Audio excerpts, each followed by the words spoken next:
why aren't you doing more film reviews? I think I'm the not last watching movies. I have limited time. I'm a mortal being. I don't, and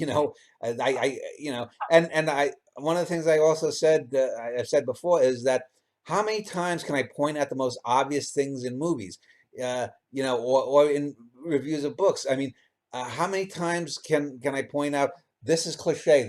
If I'm reviewing Crash or Brokeback Mountain, and then you have, Slumdog Millionaire, or if I'm reviewing Batman, The Dark Knight, or something. How many times can I state the obvious that Heath Ledger does not give a good acting performance? It's barely acting. It's just over the top ranting and raving. I mean, you get to a point. It's like I wrote something like 1,300 essays, probably about 750, 800 of them are film reviews. I'm not a film critic in the sense that that's the only thing I do. And you get kind of tired and bored with it. How many times can you talk about the most obvious things and people don't get it? Well, if people don't get it, fuck it. I don't care.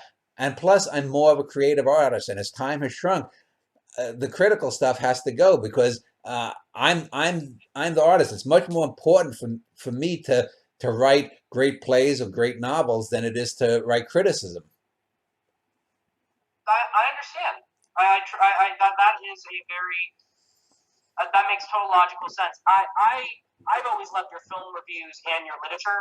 I think it's probably because I'm more partial to film. That's why that always kind of stood out to me more. Mm, But that's just because of my heart's with movies. You know what I mean? mm. That's a personal thing. That's different.